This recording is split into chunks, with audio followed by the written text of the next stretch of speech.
Gastric problem, ఒక్కోసారి మనకు gastric problem అని చెప్పేసి వస్తుంది. సో మన తెలుగులో మనం మాట్లాడుకోవాలంటే ఎప్పుడైనా స్టమక్ పెయిన్ వచ్చినప్పుడు దిష్టి తాకింది అనుకోవడం ఇట్లా అంటారు, దాని తర్వాత ఈనో వేసుకోగానే తగ్గిపోతుంది. సో అంటే ఈ గ్యాస్ట్రిక్ ప్రాబ్లం ఎందుకు వస్తుంది?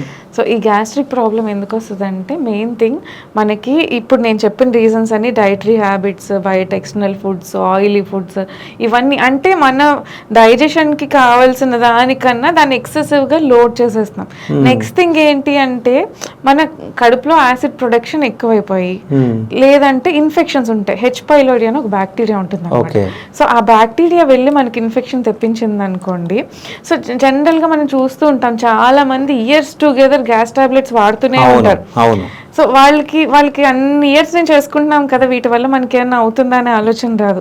ఫస్ట్ థింగ్ ఏంటంటే గ్యాస్ ప్రాబ్లం అనేది ఎప్పుడన్నా ఇప్పుడు డైటరీ హ్యాబిట్స్ వల్ల కొంచెం మన దీని మీద ఎక్కువ పడి యాసిడ్ ప్రొడక్షన్ ఎక్కువ అవడం వల్ల ఈ రిఫ్లెక్స్ ప్రాబ్లమ్స్ కానీ లేదంటే మనం తినే ఫుడ్ వల్ల మనకి ఈసోఫేగస్ నుంచి స్టమక్కి వెళ్ళే రూట్ దగ్గర డయాఫ్రమ్ దగ్గర స్పింక్టర్ అని ఒకటి ఉంటుంది, ఈసోఫేజియల్ స్పింక్టర్ అని.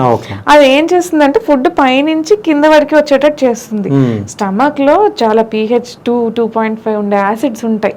ఆ యాసిడ్స్ ఎందుకు ప్రొడ్యూస్ అవుతున్నాయంటే మనం తినే దాంట్లో ఉన్న బ్యాక్టీరియా అవేం గ్రో అవ్వకుండా ఆ యాసిడ్ కి చనిపోయి హెల్తీ ఫుడ్ మాత్రమే మన ఇంటెస్టైన్స్ కి వెళ్ళేటట్టు చూసుకుంటుంది.